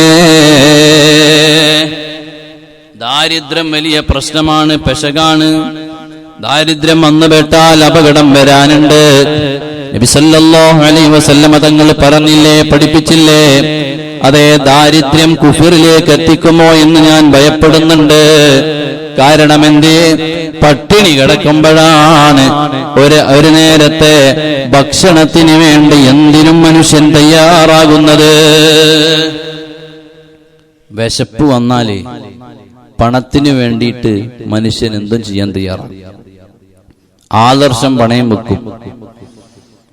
മറ്റു മതസ്ഥരുടെ സഹായം കിട്ടുമ്പോൾ അവരെ കൂടെ പോകും. ഇങ്ങനെ ഓരോന്നിലേക്കും മനുഷ്യൻ തിരിയും. അവസാനം ദാരിദ്ര്യം വന്ന് കടത്തിൽ കുടുങ്ങിയിട്ട് എത്ര പേര് ആത്മഹത്യ ചെയ്യുന്നുണ്ട്, ഈമാനില്ലാതെ മരിച്ചു പോകുന്നുണ്ട്. അതുകൊണ്ടാണ് നബി സല്ലല്ലാഹു അലൈഹി വസല്ലം തങ്ങൾ പറഞ്ഞത്, ദാരിദ്ര്യം നിന്നെ കുഫറിലേക്ക് എത്തിച്ചു പോകും, അത് ഞാൻ ഭയക്കുന്നുണ്ട് എന്ന് നബി സല്ലല്ലാഹു അലൈഹി വസല്ലം തങ്ങൾ പറഞ്ഞത്. അതുകൊണ്ട് ലുക്മാൻ ഹകീം തങ്ങൾ പറയാണ്, മോനെ, ഫഖീർ ആവുക എന്നുള്ളതിൽ ഞാൻ ഭയപ്പെടുന്നുണ്ട്. അത് വലിയ പ്രയാസമുള്ള കാര്യമാണ്. ഫഖീറായി പോയാ ചിലപ്പോ രാവിലെ അരി കൊണ്ടുവന്ന് തന്നവന്റെ പാർട്ടിക്കാരനായി മാറും. ഉച്ചക്ക് ചോറ് തന്നവന്റെ പാർട്ടിയായി പിന്നെ വേറെ കളറായി മാറും കൊടി. വൈകുന്നേരം വേറെ ഒരുത്തം വന്നിട്ട് ഒരു ചാക്കരി എന്നാൽ അവന്റെ കളറായി മാറും നമ്മുടെ കൊടി. അത് ഫഖീറായി പോയാലുള്ള അവസ്ഥയാണ്. അതുകൊണ്ടാണ് നബി സല്ലല്ലാഹു അലൈഹി വസല്ലം തങ്ങൾ പഠിപ്പിച്ചത്, ദാരിദ്ര്യം നിന്നെ കുഫ്രിയത്തിലേക്ക് എത്തിക്കുമോ എന്ന് ഞാൻ ഭയപ്പെടുന്നുണ്ട്. അതെ, നമ്മുടെ ആദർശം പണയം വെച്ചു പോകുമോ എന്ന് ഭയപ്പെടുന്നുണ്ട്. അതുകൊണ്ട് ഫഖീർ എന്ന സ്ഥാനത്ത് നീ ഭയപ്പെടണേ മോനെ. മൂന്നാമതായി മഹാനായ ലുക്മാനുൽ ഹകീം തങ്ങൾ പറയാണ്, ഇന്നൽ അമല ലാ യുസ്തതാഉ ഇല്ലാ ബിൽ യഖീൻ. മോനെ, നീ അമല് ചെയ്യുമ്പോ നല്ല ഉറപ്പോടെ അമല് ചെയ്യണം. അതേ, വസ്വാസോടുകൂടെ അമല് ചെയ്യണ്ട. അമല് ചെയ്യുന്ന അമല് നല്ല ഉറപ്പോടെ വേണം. ഞാനെടുത്ത വുളു ശരിയായിട്ടുണ്ട്, ഉറപ്പിക്കണം. അതേ, ഞാൻ നിസ്കരിച്ച നിസ്കാരം ശരിയായിട്ടുണ്ട്, ഉറപ്പിക്കണം. നല്ല ഇഖ്ലാസോടെ യഖീനോടെ നിന്റെ ഇബാദത്ത് നീ കൊണ്ടു നടക്കണേ മോനെ. ومن يضعف يقينه يضعف عمله. മോനെ, നീ ഉറപ്പില്ലാതെ വല്ല അമലും ചെയ്തു പോയാൽ നിന്റെ അമലിനും ഉറപ്പില്ല. അമല് ചെയ്യുമ്പോ നല്ല ഉറപ്പോടെ ചെയ്യണം. എനിക്കെന്റെ റബ്ബ് ഞാൻ ചെയ്യുന്ന അമലുകൾ വളരെയധികം ശരിയായിട്ടുണ്ട്. ശൈത്താൻ വന്നിട്ട് നിന്നെ വസ്വാസ് ഉണ്ടാക്കാൻ വരും. അത് ശരിയായോ, ഇത് ശരിയായോ, നീയത്ത് ശരിയായോ, അല്ലേ? ചില ആളുകൾ ഒതുണ്ടാക്കുമ്പോ അവതിന്റെ അടുക്കൊക്കെ നിന്നിട്ട് നാളൊരു ചങ്ങായി നിസ്കാരത്തെ ഞാൻ അപ്പൊ അപ്പുറത്തുനിന്ന് ചങ്ങായിയോ നിസ്കാരത്തിന് ഒന്നും കാട്ടൂല എന്നാണ്. നിസ്കാരം നീയത്ത് കിട്ടാത്തോണ്ട ചില ആളുകൾ ഫാത്തിഹ ഓതാൻ വേണ്ടി നീയത്ത് തക്ബീറത്തുൽ ഇഹ്റാമിന് വേണ്ടി നീയത്ത് വെക്കാൻ നിന്നാലോ ഫർളായ നിസ്കാരത്തിന് ഞാൻ എന്താക്കാൻ വാക്യങ്ങൾ നീയത്ത് വെക്കാൻ അല്ലേ? വസ്വാസ് നമ്മൾ ഒഴിവാക്കണം. ഖുർആൻ നല്ല പോലെ തജ്വീദനുസരിച്ച് ഓതി പഠിക്കണം. അപ്പൊ പിന്നെ നിസ്കാരത്തിന് ഇങ്ങനെ ഓതുമ്പോ ശരിയായോ എന്നുള്ള ഡൗട്ട് ഉണ്ടാവില്ല. കൃത്യമായിട്ട് നിസ്കാരത്തിൽ ഖുർആൻ പാരായണം ചെയ്യണം. ഫാത്തിഹ നല്ല പോലെ പാരായണം ചെയ്യണം. ഫാത്തിഹയിൽ ഒരു അക്ഷരം തെറ്റിപ്പോയാൽ നിസ്കാരം തെറ്റിപ്പോയി. കാരണം ഫാത്തിഹ റുക്കിനാണ്, ഫാത്തിഹ നിർബന്ധമാണ്. ഫാത്തിഹയിൽ ഒരു ആയത്ത് പോയാൽ ആ റുക്കിന് ഫാത്തിഹയിലെ ഫർള് വീടിയിട്ടില്ല, ഒരു അക്ഷരം പോയാൽ വീടിയിട്ടില്ല. അതുകൊണ്ട് ഫാത്തിഹ തെറ്റിയാൽ നിസ്കാരത്തിൽ അപകടം വന്നു പോയി. അതുകൊണ്ട് വസ്വാസ് നമ്മൾ ഒഴിവാക്കണം. എല്ലാ സമയത്തും വസ്വാസ് ഒഴിവാക്കണം. അതാണ് ലുക്മാൻ ഹക്കീം തങ്ങൾ പറഞ്ഞ, മോനെ നീ ചെയ്യുന്ന അമല് നല്ല ഉറപ്പോടെ ചെയ്യണേ, വസ്വാസ് നീ ഒഴിവാക്കണേ മോനെ. ഇദാ ജാഅക ശൈത്വാനു, അതേ നിന്റെ അടുക്കൽ ശൈത്വാൻ ഇബ്ലീസ് വരും. ഏത് രൂപത്തിലാണ് നിന്റെ അടുക്കൽ വരുന്നത്? മിൻ ഖിബലി ശക്കി വരീബതി, അതേ നിന്നെ സംശയിപ്പിക്കുന്ന രൂപത്തിലാണ് ശൈത്വാൻ വരുന്നത്. ഫഗലിബഹു ബിൽ യഖീനി വൻ നസീഹാ, അങ്ങനെ നിന്റെ മുമ്പിലേക്ക് ശൈത്വാൻ ഇബ്ലീസ് ചെയ്തത് ശരിയായോ, ഫാത്തിഹ ഓതിയത് ശരിയായോ, ഇങ്ങനെ ഡൗട്ട് നിന്നിൽ ഉണ്ടാക്കുന്ന രീതിയിൽ വസ്വാസമായിട്ട് ശൈത്താൻ വരുമ്പോ നീ ചെയ്യേണ്ടത് എന്താണ്? ഫഗലിബഹു ബിൽ യഖീനി വൻ നസീഹാ, നിന്റെ ഉറപ്പ് കൊണ്ട് നീ പിടിക്കണം. തെറ്റിയിട്ടൊന്നുമില്ല, ഉറപ്പ് വെക്കണം. അപ്പോഴാ നിന്റെ അമൽ ശരിയാവുള്ളൂ. വൈദാ ജാഅക മിൻ ഖിബലി കസ്ലിൻ, നിന്റെ മുമ്പിലേക്ക് അതാ മടിയായിട്ട് വരുന്നു അതേ ശൈത്താൻ നിന്നിലേക്ക്. വസ്സാമതി അൽ കസ്ലി വസ്സാമതി, അലസത കൊണ്ടും മടി കൊണ്ടും നിന്റെ മുമ്പിലേക്ക് ശൈത്താൻ വരികയാണ്. ഇപ്പൊ നിസ്കരിക്കൊന്നും വേണ്ട, ഈ കിടക്കുന്ന നേരത്തിന് എണീറ്റ് പോയി നിസ്കരിക്കാൻ. ആ വെള്ളമൊക്കെ നല്ല തണുപ്പുണ്ടാകും. അപ്പൊ ഇപ്പൊ ഈ കിടന്ന കുറച്ചേരം കൂടി കിടക്കാം, നിസ്കരിക്കണ്ടെന്ന് പറയണില്ല. കുറച്ചേരം കൂടി കിടന്നിട്ടാണ് നീച്ച് നിസ്കരിച്ചാൽ മതിയല്ലോ. നിസ്കാരം ഖളാവിന് മുമ്പ് സുബഹി നിസ്കരിച്ചാൽ മതിയല്ലോ. ആദ്യം ഇബ്ലീസ് അങ്ങനെ വന്ന് പറയും, അതേ വൈദാ ജാഅക, ശൈത്വാൻ നിന്റെ അടുക്കൽ വരും. മിൻ ഖിബലി കസ്ലിൻ വസ്സാമതി, മടി രൂപത്തിൽ നിന്റെ അടുക്കൽ വരുമ്പോ നീ എന്താണ് ചെയ്യേണ്ടത്? ഫഅഗ്ലിബഹു ബിദിക്രിൽ ഖബരി വൽ ഖിയാമ, നീ ഓർക്കേണ്ടത് എന്താണ്? പഠിച്ചവനെ, ഖബറിലേക്ക് പോകണല്ലോ, ഖിയാമത്ത് നാളിനെ നേരിടണല്ലോ. അതുകൊണ്ട് ഇവിടെ കടന്നാ ശരിയാകൂല. നീ അത് ചിന്തിക്കണം, എന്നിട്ട് എഴുന്നേൽക്കണം. പിന്നെ എന്ന ചിന്ത വെക്കണ്ട. ആദ്യം സുബൈക്ക് നിന്റെ അലാറം അടിക്കുമ്പോ ഇബ്ലീസ് വന്നിട്ട് പറയും, അതാ നല്ല ഉറക്കുണ്ടല്ലോ, ഒരു 5 മിനിറ്റ് കൂടെ അലാറം അങ്ങ് നീട്ടിവെച്ചോ, കുറച്ചു കഴിഞ്ഞിട്ട് എണീക്കാ, നിസ്കാരം ബാത്തിലാക്കുന്നു, നിസ്കാരം ഖളാഅക്കൊന്നും വേണ്ട എന്ന് ഇബ്ലീസ് തോന്നിപ്പിക്കും. അപ്പൊ നമ്മളും അതനുസരിക്കുന്നു. ഒരു 2 മിനിറ്റ് കൂടെ കിടക്കട്ടെ, അതേ അങ്ങോട്ട് നീട്ടിവെച്ചു, അലാറം വെച്ചു. ആ അലാറം അടിക്കുമ്പോ ഉറക്കിലങ്ങ് നമ്മൾ വാലിബായി പോയി. നമ്മൾ അലാറം അറിയാതെ ഓഫാക്കി പോയി. പിന്നെ എഴുന്നേൽക്കുന്നത് 7:30 മണിക്കാണ്, 8 മണിക്കാണ്. നിസ്കാരം ഖളായി പോയില്ലേ? നല്ലതിൽ നിന്ന് ഒരു നിമിഷം പോലും നിന്നെ ആര് പിന്തിരിപ്പിച്ചാലും അത് ഇബ്ലീസാണ് കേട്ടോ. ചിലപ്പോ നല്ലത് പറഞ്ഞിട്ടാണ് വരുന്നത്, പക്ഷേ നീ കേട്ടത് ഏറ്റെടുക്കാൻ നിൽക്കണ്ട. ഒന്നാമത്തെ അലാറം തന്നെ അടിക്കുമ്പോ ചാടി അങ്ങ് എഴുന്നേൽക്കണം. അതെ, കുറച്ചു നേരം കൂടെ കിടന്നോട്ടെ എന്ന് നിന്റെ മനസ്സിൽ തോന്നുന്ന സമയത്ത് ഖബറൊന്ന് ഓർക്കണേ മോനെ. നാളെ ഖിയാമത്ത് നാളിൽ അല്ലാഹുവിന്റെ മുമ്പിൽ നിൽക്കുന്ന രംഗവും ഒന്ന് ഓർക്കണം മോനെ. ലുഖ്മാൻ ഹക്കീം തങ്ങൾ കൊടുക്കുന്ന ഉപദേശാണ്. എന്നിട്ട് പറഞ്ഞു വൈദാ ജാഅക മിൻ ഖിബലി റിഗ്ബതി വറഹബതി, അതേ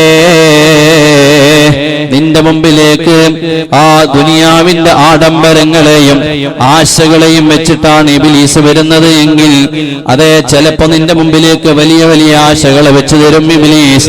അപ്പോഴും നീ ഓർക്കേണ്ടത് എന്താണ്? ഫഅഖ്ബിറുഹു അന്ന ദുനിയാ മുഫാറഖതും മത്റൂകാ, പഠിച്ചവനെ ഇവിടെ എത്ര വലിയ സുഖങ്ങളുണ്ടായാലും ഇവിടെ എത്ര വലിയ സൗകര്യങ്ങളുണ്ടായാലും അതേ ശൈത്താന്റെ ഭാഗത്ത് നിന്ന് ദുനിയാവിനോട് ഇങ്ങനെ പ്രണയവും പ്രേമവും വർദ്ധിച്ചു വർദ്ധിച്ചു വന്നാലും നമ്മൾ ആത്മീയമായി ചിന്തിക്കണമെങ്കിൽ അതേ ഫഅഖ്ബിറുഹു അന്ന ദുനിയാ മുഫാറഖാ, ഈ ദുനിയാവിൽ നിന്ന് ഞാനങ്ങ് വേർപിരിഞ്ഞു പോകുമല്ലോ, എന്നെ പടച്ച റബ്ബങ്ങ് വേർപെടുത്തുമല്ലോ, മത്റൂഖത്തുൻ ഇതെല്ലാം ഞാൻ അങ്ങ് ഉപേക്ഷിക്കുമല്ലോ, എന്റെ ആഡംബരങ്ങളും എന്റെ വീടും വാഹനവും എന്റെ സമ്പത്തുമെല്ലാം ഞാൻ ഒഴിവാക്കിയിട്ട് പോകുന്നൊരു ദിവസമുണ്ടല്ലോ റബ്ബേ എന്ന് ചിന്തിക്കുന്ന ഒരു മനുഷ്യന് ശൈത്താന്റെ കെണിവലയിൽ പെടാനാകൂല. അതേ സമയത്ത് ശൈത്താൻ ഇങ്ങനെ ആശകളെ നമുക്ക് വർദ്ധിപ്പിച്ചു തരും. അതേ ദുനിയാവിന്റെ രസങ്ങളെ ഇങ്ങനെ തരും. ദുനിയാവിൽ ജീവിക്കാൻ എല്ലാം ആവശ്യമാണ്, പക്ഷെ അതിൽ മാത്രം നമ്മുടെ മനസ്സൊതുങ്ങി പോകരുത്. ദുനിയാവിൽ ജീവിക്കാൻ നല്ല വീട് വേണം, സൗകര്യം വേണം, നല്ല വാഹനം വേണം, സംവിധാനങ്ങൾ വേണം, എല്ലാം ദുനിയാവിൽ വേണം. പക്ഷേ ആഖിറത്തെ മറക്കുന്ന ആശകളായി പോകരുത്. അങ്ങനെ ആഖിറത്തെ മറന്നു കളയുന്ന ദുനിയാവിന്റെ ആശയിൽ മാത്രം ഒരുത്തൻ മുഴുകിപ്പോയാൽ അതിന്റെ പിന്നിൽ ശൈത്താനുണ്ട് മോനെ. ലുഖ്മാനുൽ ഹക്കീം റളിയല്ലാഹു അൻഹു പറയുന്നു, നാലാമത്തെ കാര്യം എന്താണ്? യാ ബുനയ്യ, അല്ലയോ പൊന്നുമോനെ, ഇത്തഖിദ് തഖ്വല്ലാഹി തിജാറതൻ, മോനെ നീ തഖ്വ പിടിക്കണം, അല്ലാഹുവിനോട് തഖ്വയായിട്ട് നീ ജീവിക്കണം. ഒരു കച്ചവടമാണത്. യഅതീക റിബ്ഹു മിൻ ഗൈരി ബിളാഅത്തിൻ, വിൽപ്പന നടത്താതെ തന്നെ ലാഭം കൊയ്യുന്ന കച്ചവടമാണ് അല്ലാഹുവിനോട് തഖ്വ ചെയ്യുന്നത്. കച്ചവടത്തിൽ ലാഭം വേണമെങ്കിൽ വിൽപ്പന നടത്തണം. പക്ഷെ അള്ളാഹുവിനെ തഖ്വ ചെയ്തു കഴിഞ്ഞാൽ സാധനങ്ങളെ വിൽപ്പന നടത്താതെ തന്നെ ലാഭം കൊയ്യാനുള്ളൊരു മാർഗമാണ് തഖ്വ എന്നുള്ളത് എന്ന് മഹാനായ ലുഖ്മാനുൽ ഹക്കീം റളിയല്ലാഹു അൻഹു മോനോട് ഉപദേശിക്കുന്നു. അതുകൊണ്ട് നീ എന്ത് വേണം? നല്ല തഖ്വയുള്ള മോനാകണം. എന്നിട്ട് പറഞ്ഞു, വലൈസ ഗിനൻ കസിഹാ, സിഹത്ത് നിനക്ക് ആരോഗ്യമുള്ള സമയം പോലത്തെ ഒരു ഐശ്വര്യവും നിനക്കില്ല കേട്ടോ. പണം നിന്റെ ഐശ്വര്യമല്ല, അതേ നിനക്കുള്ള ജോലി നിന്റെ ഐശ്വര്യമല്ല, നിന്റെ ആരോഗ്യമാണ് നിനക്ക് ഐശ്വര്യം. ആരോഗ്യമുള്ള സമയത്തെ നീ ഉപയോഗപ്പെടുത്തണം. ആരോഗ്യവാനായ ഒരു മനുഷ്യനെ പോലെ ഐശ്വര്യം നേടിയവൻ വേറെ ഇല്ല. വലാ നഈമ കത്വീബൻ നഫ്സി, അതേ അല്ലാഹു നൽകുന്ന നിഅമത്തുകളിൽ ഏറ്റവും വലിയ നല്ല നിഅമത്ത് ഏതാണ്? നല്ല മനസ്സിനേക്കാൾ വലിയ വേറെ നിഅമത്തില്ല. നല്ല മനസ്സിനേക്കാൾ വലിയ നിഅമത്ത് വേറല്ല. അതെങ്ങനെയാ സംഭവിക്കുന്നത്? നല്ല പണമുള്ള ഒരാൾക്ക് നല്ലോണം സദഖ കൊടുക്കണല്ലോ. അങ്ങനെ സദഖ കൊടുക്കണമെന്നുണ്ടെങ്കിൽ അയാൾക്ക് നല്ല മനസ്സ് വേണ്ടേ? ഒരാളെ സഹായിക്കുന്നവൻ നല്ല മനുഷ്യനാകണോ? അയാളെ സഹായിക്കണമെങ്കിൽ ഇയാൾക്ക് നല്ല മനസ്സ് വേണ്ടേ? ഇങ്ങനെ ഏതൊരു കാര്യം എടുത്തു നോക്കിയാലും നല്ല മനസ്സിനേക്കാൾ വലിയ നിഅമത്ത് വേറെ ഇല്ല. ലുഖ്മാനുൽ ഹക്കീം തങ്ങൾ പറയാണ്, നല്ല മനസ്സാണ് മോനെ നിനക്ക് നല്ല നിഅമത്ത്, ഏറ്റവും വലിയ നിഅമത്ത് നല്ല മനസ്സാണ്. എന്നിട്ട് പറഞ്ഞു, ലാ തകൂനന്ന അഅജസ മിൻ ഹാദദ്ദീകി അല്ലദീ യുസവ്വിതു ബിൽ അസ്ഹാർ. മോനെ ലാ തകൂനന്ന അഅ്ജസ മിൻ ഹാദ ദീകി. അതേ അത്താഴ സമയത്ത് എഴുന്നേറ്റിട്ട് കൂവി വിളിക്കുന്ന പൂവൻ കോഴിയില്ലേ, ആ കോഴിയേക്കാൾ മോശക്കാരനായി പോകരുത് നീ.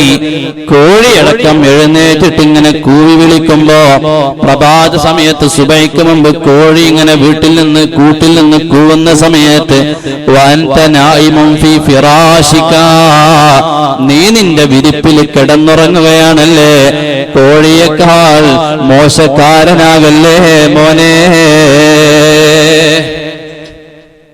രാവിലെ എഴുന്നേറ്റ് കോഴി കൂവും. കോഴി കൂവുന്നത് റഹ്മത്തിന്റെ മലക്കിനെ കണ്ടിട്ടാണെന്ന്. റഹ്മത്തിന്റെ മാലാകമാർ സുബഹിന്റെ മുമ്പ് ഇറങ്ങി വരും.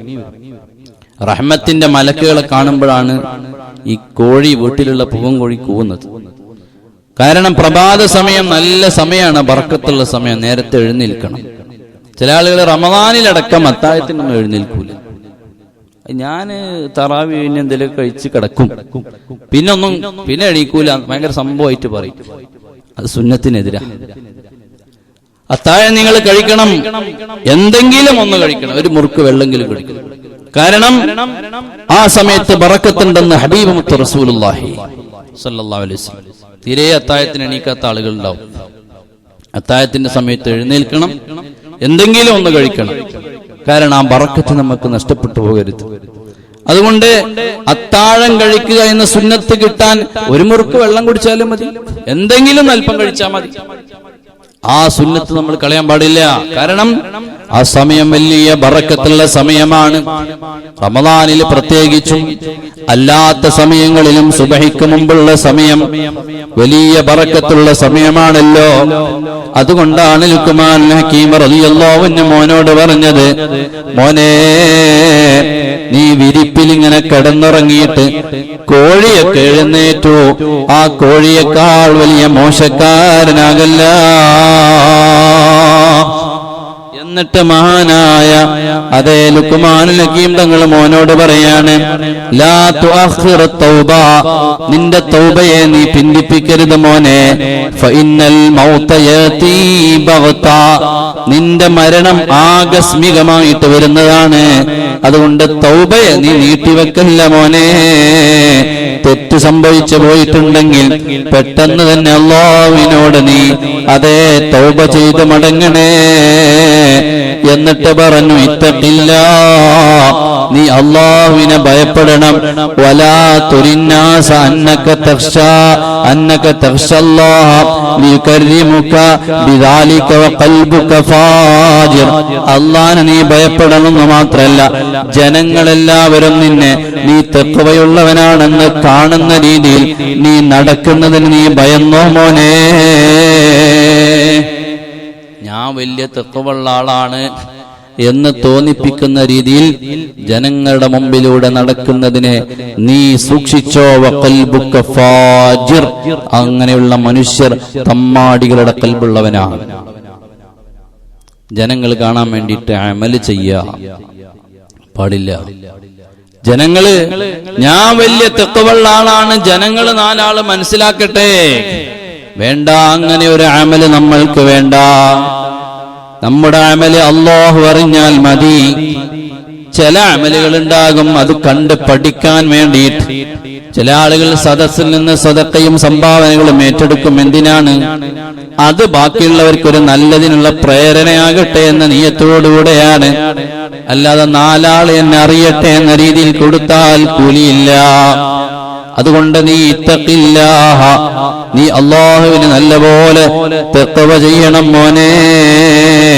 വലാ തുരിന്നാസ, ജനങ്ങൾ കാണാൻ വേണ്ടിയല്ല, ജനങ്ങൾ നിന്നെ നീ വലിയ അല്ലാഹുവിനെ ഭയപ്പെടുന്നവനാണെന്ന രീതിയിൽ നിന്നെ കാണുന്ന രീതിയിൽ നീ തഖ്വ ചെയ്തിട്ട് കാര്യമില്ല.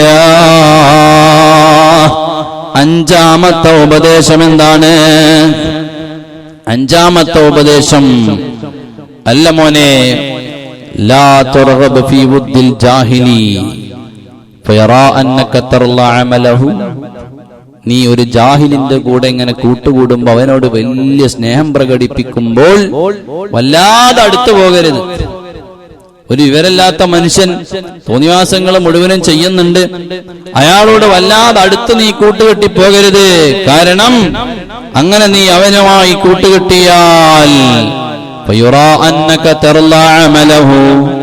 അവനും അവനെ കാണുന്ന മനുഷ്യരും വിചാരിക്കും അവൻ ചെയ്യുന്ന തെറ്റുകളിലൊന്നും കുഴപ്പമില്ലാത്തോണ്ടാണ് ഇവൻ അയാളെ കൂടെ കൂടിയത്. അവന്റെ വിവരമില്ലായ്മയെ അവൻ ശരിവെക്കും. അതുകൊണ്ട് ജാഹിലിനോട് വല്ലാതെ നീ അടുത്തു പോകരുത്. വിവരമില്ലാത്ത തെമ്മാടിയായ ആളുകൾ, അവർക്ക് ഉപദേശങ്ങൾ കൊടുക്കണം, അവരെ നന്നാക്കണം, പക്ഷെ വല്ലാതെ അടുത്തു പോകരുത്. അതേ സമയത്ത് ഹിക്മത്തുള്ള മനുഷ്യനാണെങ്കിലോ നീ അവനെ നിന്ദിക്കുകയും ചെയ്യരുത് ആളുകളുടെ ഇടയിലിട്ട്. കാരണം അവന്റെ ഹിക്മത്തുകൾ നീ നേടിയെടുക്കാൻ വേണ്ടി നിനക്കാവശ്യമാണ് ദീനിന് വേണ്ടി. അതുകൊണ്ട് ഹിക്മത്തോടെ അവന്റെ കൂടെ നിന്നിട്ട് അവന്റെ അടുക്കൽ നിന്നുള്ള തന്ത്രങ്ങളെല്ലാം നീ പഠിക്കുകയും വേണം. മോനോട് ലുക്മാൻ ഹക്കീം റളിയല്ലാഹു അൻഹു കൊടുക്കുന്ന ഉപദേശം. എന്നിട്ട് പറയുന്നു, മാ നദിംതു അല സുംതി ഖത്തു. മഹാനായ ലുക്മാൻ ഹക്കീം റളിയല്ലാഹു അൻഹു പറയുന്ന ആറാമത്തെ കാര്യം, യാ ബുനയ്യ ഇന്നദ് ദുനിയാ ബഹറുൻ അമീഖ്. ഈ ദുനിയാവ് ഒരു വലിയ കടലാണ്, സമുദ്രമാണ്, വലിയ സമുദ്രമാണ് ഈ ദുനിയാവ്. വഖദ് ഗരിക ഫീഹാ നാസുൻ കസീർ. അതിൽ കുറെ ജനങ്ങൾ മുങ്ങിപ്പോയിട്ടുണ്ട്. ഫജഅൽ സഫീനതക ഫീഹാ തഖ്വല്ലാഹ്. നീ ആ സമുദ്രമാകുന്ന ദുനിയാവിൽ നിന്റെ കപ്പലുണ്ടാക്കണം. എന്തുകൊണ്ടാണ് നീ കപ്പലുണ്ടാക്കേണ്ടത്? തഖ്വല്ലാഹ്, അല്ലാഹുവിനെ തഖ്വ ചെയ്യുക എന്നുള്ള തഖ്വ കൊണ്ട് നീ ഒരു കപ്പലുണ്ടാക്കണേ മോനെ. ഒരു സങ്കല്പാണ്. ദുനിയാവ് വലിയ സമുദ്രമാണ്, അതിൽ നീ ഒരു കപ്പലുണ്ടാക്കണം. നിന്റെ കപ്പൽ എന്താകണം? തഖ്വല്ലാഹ്, അല്ലാഹുവിനോടുള്ള തഖ്വയാകണം ഈ ദുനിയാവിൽ. വഹശ്വഹൽ ഈമാന ബില്ലാഹ്, നീ ആ കപ്പലിൽ നിറക്കേണ്ടത് ഈമാനാണ്. വശിറാഅഹ തവക്കുലി അലല്ലാഹ്, നീ അതിന്റെ കൊടിമരമാക്കേണ്ടത് അല്ലാഹുവിനോടുള്ള തവക്കുലാണ്. ലഅല്ലക അൻ തൻജൂ, അങ്ങനെ ചെയ്താൽ നീ രക്ഷപ്പെടുന്നവനായേക്കും മോനെ എന്ന് മഹാനായ ലുക്മാനുൽ ഹക്കീം റളിയല്ലാഹു അൻഹു മകനോട് ഉപദേശിക്കുന്നു. നോക്കൂ നിങ്ങൾ, മഹാനായ ലുക്മാനുൽ ഹക്കീം റളിയല്ലാഹു അൻഹു വളരെ പ്രധാനപ്പെട്ട കാര്യങ്ങളാണ് ഈ പറഞ്ഞുകൊണ്ടിരിക്കുന്നത്. ഏഴാമത്തെ കാര്യം, യാ ബുനയ്യ ജാലിസുസ് സുലഹാ മിൻ ഇബാദില്ലാഹ്. അല്ലാഹുവിന്റെ നല്ല സ്വാലിഹീങ്ങളായ അടിമകളോടൊന്നിച്ച് നീ ഇരിക്കണം മോനെ. കാരണം എന്താണ്? മഹാനായ ലുക്മാൻ ഹക്കീം തങ്ങൾ പറയാണ്, ഫഇന്നക തുസീബു ബിമജാലിസതിഹിം ഖൈറാ. നല്ല ആളുകളോടൊന്നിച്ചിരിക്കുമ്പോ നിന്നിലേക്ക് വല്ല നല്ലതും ഖൈറായ വല്ലതും നിനക്ക് കിട്ടും. അതുകൊണ്ട് നല്ലവരോടൊന്നിച്ച് നീ എപ്പോഴും ഇരിക്കണം, സമയം ചെലവഴിക്കണം. ലഅല്ലഹു അയകൂന ആഖിറ ദാലിക തുൻസിലു അലൈഹിമുർ റഹ്മ ഫതുസീബുക മഅഹും. അല്ലാഹു തആല മജ്ലിസിൽ നല്ല ആളുകൾ ഇരിക്കുമ്പോൾ അവരിലേക്ക് അവസാനം അല്ലാഹുവിന്റെ റഹ്മത്തിനെ ഇറക്കുമ്പോൾ ആ കൂട്ടത്തിൽ നീ ഉണ്ടായാൽ നിനക്കും ആ റഹ്മത്ത് ലഭിക്കും. എന്നാൽ അതേ സമയത്ത് ലാ തുജാലിസിൽ അശ്റാർ, നീ ചീത്ത കൂട്ടുകെട്ടുകാരോട് കൂടെ നീ ഇരിക്കരുത് മോനെ. അങ്ങനെ നീ ഇരുന്നാലോ ഫഇന്നക ലാ യുസീബുക മിൻ മജാലിസിഹിം ഖൈർ, നിനക്ക് അതിൽ നിന്ന് ഖൈർ കിട്ടൂല. ലഅല്ലഹു വയകൂന ഫീ ആഖിരി ദാലിക അൻ തുൻസില അലൈഹിം മുഖൂബാ ഫതുസീബുക മഅഹും. അവിടെ അല്ലാഹുവിന്റെ അദാബ് ഇറങ്ങുമ്പോൾ നീയും അതിൽ പെടാൻ സാധ്യതയുണ്ട്.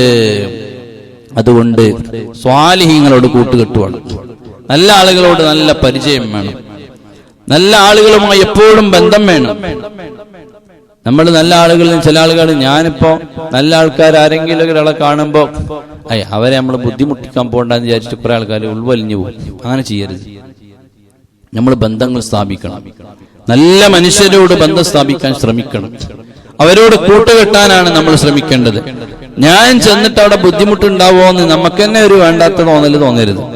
നമ്മൾ അവരുമായി ബന്ധങ്ങൾ സ്ഥാപിക്കാനാണ് ശ്രദ്ധിക്കേണ്ടത്. നോക്കൂ നിങ്ങൾ, മകനോട് കൊടുക്കുന്ന ഉപദേശം, ജാലിസുൽ ഉലമാ, ജാലിസുൽ ഉലമാ, നീ ഉലമാക്കളോടൊന്നിച്ചിരിക്കണം മോനെ.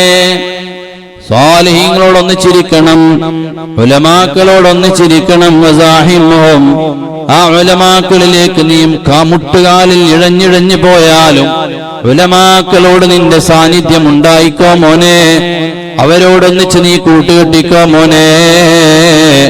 അത് നിന്റെ ഹൃദയം നന്നാകാൻ കാരണമാണ്. അതല്ലേ മഹാനായ ഇബ്രാഹിമുൽ വഖാസ് തങ്ങൾ ഹൃദയം ശുദ്ധീകരിക്കാനുള്ള 5 ഔഷധങ്ങൾ പറഞ്ഞതിൽ ഏറ്റവും അവസാനം പറഞ്ഞ ഔഷധം ഏതാണ്? വമുജാലസതു സ്വാലിഹീനൽ ഫുല്ലലാ, നല്ല ആളുകളോടൊന്നിച്ച് നീ സഹവസിക്കലാണ്. അതേ, നിന്റെ ടെൻഷൻ മാറാൻ, നിന്റെ ബുദ്ധിമുട്ടുകൾ മാറാൻ, നിന്റെ ഖൽബൊന്ന് നന്നായി കിട്ടാൻ, തെറ്റായ ചിന്തകളിൽ നിന്ന് നീ മാറിപ്പോകാൻ നിനക്ക് ഏറ്റവും നല്ല ഔഷധം ഏതാണ്? വമുജാലസതു സ്വാലിഹീനൽ ഫുല്ലലാ, നല്ല സ്വാലിഹീങ്ങളോട്, സയ്യിദന്മാരോട്, ആലിമീങ്ങളോട്, നല്ല ഇബാദത്തെടുക്കുന്ന സ്വാലിഹീങ്ങളോട് നീ ഒരു കണക്ഷൻ ഉണ്ടാകണം മോനെ. അത് തന്നെയാണ് ലുഖ്മാനുൽ ഹകീം റളിയല്ലാഹു അൻഹു പറഞ്ഞത്, ജാലിസുൽ ഉലമാ, ഉലമാക്കളോട് നീ നിന്റെ ബന്ധം സ്ഥാപിച്ചോ. വസാഹിമുഹും, നീ അവരിലേക്ക് മുട്ടിലിഴഞ്ഞിട്ടാണെങ്കിലും ചെന്നിട്ടിഴഞ്ഞിഴഞ്ഞ് ചെന്നിട്ട് നീ അവരോടൊരു ബന്ധം സ്ഥാപിച്ചോ മോനെ. എന്തിനാണ് അങ്ങനെ പറയാനുള്ള കാരണം? ഫഇന്നല്ലാഹ യുഹ്യിൽ ഖുലൂബൽ മയ്യിത ബിനൂരിൽ ഹിക്മ, ഉലമാക്കളുടെ, അതെ, അവരുടെ നല്ല ഉപദേശങ്ങളെ പ്രകാശപൂരിതമായ ഹിക്മത്തുകൾ കൊണ്ട് നിന്റെ മരിച്ചുപോയ ഹൃദയത്തിന്, അതേ, ഈമാൻ കുറഞ്ഞുപോയ ഹൃദയത്തിന് ജീവൻ നൽകാൻ അത് കാരണമാകും മോനെ. കമാ യുഹ്യിൽ അർളൽ മൈതത ബിവാബിലിസ് സമാ, ആകാശത്ത് നിന്ന് മഴ പെയ്യുന്ന സമയത്ത് ഭൂമിയിലുള്ള സസ്യങ്ങളൊക്കെ അതാ ജീവൻ വന്നിട്ട് എഴുന്നേറ്റ് വരുന്നില്ലേ എന്നതുപോലെ ഉലമാക്കളോടൊന്നിച്ച് നീ കൂട്ടുകെട്ടിയാൽ, അതേ, ഖൽബിലതാ കറുത്ത പുള്ളികൾ വന്നു പോയിട്ടുണ്ടെങ്കിൽ അത് ജീവിപ്പിക്കാൻ അവരുടെ നല്ല ഉപദേശം മതി മോനെ. അതുകൊണ്ട് തന്നെ വമുജാലസതു സ്വാലിഹീനൽ ഫുല്ലലാ, നല്ല സ്വാലിഹീങ്ങളോട് നീ കൂട്ടുകൂടണം. 9ാമത്തെ ഉപദേശം എന്താണ്? യാ ബുനയ്യ ഇംതനി മിമ്മാ യഖ്റുജു മിൻ ഫീക, നിന്റെ വായയിൽ നിന്ന് വരുന്ന വാക്കുകൾക്ക് ഒരു കടിഞ്ഞാണിടണം മോനെ. നിന്റെ വാപ്പ ആവശ്യമില്ലാതെ സംസാരിക്കാറില്ല. ഫഇന്നക മാ സക്കത്ത സാലിമുൻ, എപ്പോഴൊക്കെ നീ മൗനം പാലിച്ചോ അപ്പോഴൊക്കെ നീ രക്ഷപ്പെട്ടവനാണ് മോനെ. മാ സക്കത്ത, നീ എവിടെയെല്ലാം സുക്കൂത്ത് പാലിച്ചിട്ടുണ്ടോ, മൗനം പ്രാപിച്ചിട്ടുണ്ടോ, അതേ, മൻ സമത നജാ, മൻ സമത നജാ. നബി സല്ലല്ലാഹു അലൈഹി വസല്ലം തങ്ങൾ പറഞ്ഞില്ലേ, ഒരു പ്രശ്നം നടക്കുന്ന സമയത്ത് അതേ വന്നതിനൊക്കെ ചറപറ മറുപടി പറയാതെ നീ മൗനം പാലിച്ചാൽ നജാ, അവന് രക്ഷപ്പെട്ടു എന്ന് നബി സല്ലല്ലാഹു അലൈഹി വസല്ലം തങ്ങൾ പറഞ്ഞില്ലേ. അതേ, ഫല്യഖുൽ ഖൈറൻ, നബി തങ്ങൾ മറ്റൊരു ഹദീസിൽ പഠിപ്പിച്ചില്ലേ, ഫല്യഖുൽ ഖൈറൻ, അതേ, നിനക്ക് പറയാമെങ്കിൽ നീ ഖൈറിനെ പറയണേ. ഔലിയസ്മുത്, അല്ലെങ്കിൽ നീ മിണ്ടാതെ നിൽക്കണേ മോനെ. തൊള്ള തുറക്കാൻ പാടില്ല. നിനക്ക് പറയാണെങ്കിൽ പറയണമെന്നുണ്ടെങ്കിൽ ഖൈർ പറയണം, അല്ലെങ്കിൽ മിണ്ടാതെ നിൽക്കണം. അതേ, മഹാനായ ലുഖ്മാൻ ഹകീം നിങ്ങൾ പറയാണ്, മോനെ, നിന്റെ ബാപ്പ ആവശ്യമില്ലാതെ വാ തുറക്കാറില്ല, സംസാരത്തെ നിയന്ത്രിച്ചിട്ടുണ്ട് മോനെ. അതുകൊണ്ട് ഫഇന്നക മാ സക്കത്ത സാലിമുൻ, നീ മിണ്ടാതെ നിന്നാൽ ആ സമയത്തൊക്കെ നീ രക്ഷപ്പെട്ടവനാണ്. 10ാമത്തെ ഉപദേശം എന്താണ്? യാ ബുനയ്യ ഇന്നക മുദ് നസൽതു ഇല ദുനിയാ ഇസ്തദ്ബർതുഹാ, നിന്റെ വാപ്പ ഈ ദുനിയാവിലേക്ക് വന്നപ്പോ വാപ്പ ചെയ്തതെന്താണ്? അതേ, ദുനിയാവിനോടങ്ങ് മുഖം തിരിച്ചു കളഞ്ഞു മോനെ, ഇവിടെ നിന്ന് പിന്തിരിഞ്ഞു കളഞ്ഞു മോനെ. വസ്തഖബൽതുൽ ആഖിറ, അതേ വസ്തഖബൽതുൽ ഉഖ്റ, മറ്റൊരു ലോകത്തേക്കാണ് വാപ്പ മുഖം തിരിച്ചത്. ദുനിയാവിലേക്ക് വന്നപ്പോ ദുനിയാവിന്റെ വൈത്തല കൂടിയില്ല എന്നാണ് ആശയം. മറിച്ച് വാപ്പ വേറെ, മറ്റൊരു ലോകമുണ്ട് ആഖിറം. ആ ആഖിറത്തിലേക്കാണ് വാപ്പ മുഖം തിരിച്ചത്. അതുകൊണ്ട് തന്നെ ഫദാറുൻ അൻത ഇലൈഹാ, ഓലെ ഫദാറുൻ അൻത ഇലൈഹാ തുസീറു അഖറബ മിൻ ദാരി, അതേ നീ ഇപ്പോഴുള്ള വീട്ടിനേക്കാൾ നാളെ വരുന്ന ആഖിറം നിന്നിലേക്ക് അടുത്തിട്ടുണ്ട്. അതുകൊണ്ട് വിദൂരമല്ല നിന്റെ ആഖിറം. അതുകൊണ്ട് ആ ആഖിറത്തിലേക്ക് മുഖം തിരിച്ചിട്ട് അതേ നീ അമലുകൾ ചെയ്യണേ മോനെ. 11ാമത്തെ ഉപദേശം അവസാനമായി ലുഖ്മാൻ ഹകീം തങ്ങൾ പഠിപ്പിച്ച 11ാമത്തെ ഉപദേശം, ഇതും കൂടെ പറഞ്ഞിട്ട് ഞാൻ എന്റെ പ്രസംഗം അവസാനിപ്പിക്കുകയാണ്. ഇയ്യാക വദ്ദൈൻ, എല്ലാവരും നല്ല പോലെ ശ്രദ്ധിക്കേണ്ടതാണ് ഈ പോയിന്റ്. യാ ബുനയ്യ, വല്ലയോ മോനെ, ഇയ്യാക വദ്ദൈൻ, നിനക്ക് കടം വരുത്തി വെക്കരുത് മോനെ. കടത്തിൽ നീ വല്ലാതെ സൂക്ഷിക്കണേ മോനെ. ഫഇന്നഹു ദുല്ലുൻ നഹാരി വഹമ്മുൽ ലൈലി, അതേ കടം എന്നുള്ളത് നിനക്ക് ഈ പകൽ സമയത്തതാ നിന്നെ നിന്നതിയിലാക്കുന്നതാണ് കടം. വഹമ്മുൽ ലൈലി, രാത്രി നിനക്ക് ടെൻഷൻ വരുത്തുന്നതാണ് കടം എന്നുള്ളത്. അതുകൊണ്ട് ഇയ്യാക വദ്ദൈൻ, കടത്തെ നീ സൂക്ഷിക്കണം. ഇന്ന് എത്രയോ നമ്മുടെ മക്കളാണ് വലിയ വലിയ കടബാധ്യതകളിൽ കുടുങ്ങിപ്പോയത്. വലിയ കടബാധ്യതകളിൽ കുടുങ്ങിപ്പോയി. തിരുവനന്തപുരത്ത് വെഞ്ഞാറമൂടുള്ള അഫ്ഫാൻ, 5 പേരെ കൊന്ന അഫ്ഫാൻ ബാപ്പാനോട് ചോദിക്കുന്നുണ്ട് ആളുകൾ, മോനെ കാണണ്ടേ? എനിക്ക് ഞാൻ മോനെ കാണണ്ടെന്ന് പറഞ്ഞു. ആ വാപ്പാനോട് ചോദിച്ചപ്പോ പറയുന്നുണ്ട്, അവൻ ഒരുപാട് സാമ്പത്തിക ബാധ്യതകൾ വരുത്തി വെച്ചിട്ടുണ്ട്. ചെറിയ ചെറുപ്പക്കാരൻ, വിവാഹം പോലും കഴിക്കാത്ത ഒരു ചെറുപ്പക്കാരൻ, മുൻകാലങ്ങളിൽ ഇല്ലാത്ത ഒരു സാമ്പത്തിക ബാധ്യത ഈ അടുത്ത കാലത്താണ് അവന് വന്നത്. എങ്ങനെ വന്നു എന്നതിന് മറുപടിയില്ല. ഇങ്ങനെ വലിയ വലിയ സാമ്പത്തിക ബാധ്യതകൾ വെച്ചുകൂട്ടിയിട്ട് ആത്മഹത്യയിലേക്ക് വരെ എത്തിച്ചേരുകയാണ് നമ്മളെ മക്കൾ. ആത്മഹത്യയിലേക്ക് എത്തിച്ചേരാണ്. കടം വലിച്ചുകൂട്ടി ബിസിനസ് ചെയ്യണം, എന്നെ കൊണ്ട് താങ്ങാവുന്ന ബിസിനസ് ചെയ്യണം. ഒരു ദിവസം ഞാനൊരു ചെറുപ്പക്കാരൻ ഈ പള്ളിയിൽ കണ്ടു. ഈ നാട്ടുകാരനൊന്നുമല്ല, വല്ലാതെ ടെൻഷൻ അടിച്ചിരിക്കുകയാണ്. എനിക്ക് അവന്റെ മുഖം കണ്ടപ്പോ എന്തോ തോന്നി. ഞാൻ ഒരാളെ പറഞ്ഞിട്ട് പറഞ്ഞു, ആ ഇരിക്കുന്ന ആൾ റൂമിലേക്ക് വിളിക്കുന്നതാണ്. അയാൾ റൂമിലേക്ക് വന്നു. ചുവന്ന കണ്ണുകളായിട്ട് അയാൾ റൂമിലേക്ക് വന്നു. ഞാൻ ചോദിച്ചു, മുഖത്തെന്തോ വലിയ ടെൻഷൻ കാണുന്നുണ്ടല്ലോ, നിങ്ങൾ എവിടുത്തേരനാന്ന് ചോദിച്ചു. അയാൾ സ്ഥലം പറഞ്ഞു, താമസ സ്ഥലം പറഞ്ഞു, ഒക്കെ പറഞ്ഞു. എന്താ നിങ്ങളെ പ്രശ്നം എന്താന്ന് ചോദിച്ചു. അയാൾ ആദ്യം പറഞ്ഞില്ല. ഞാൻ പറഞ്ഞു, മുഖത്ത് വലിയ പ്രശ്നമുണ്ട്, അതിങ്ങ് തുറന്ന് പറയും, നിങ്ങൾ പരിഹാരം നമുക്ക് കാണാമെന്ന്. അയാൾ പറയാൻ തുടങ്ങി.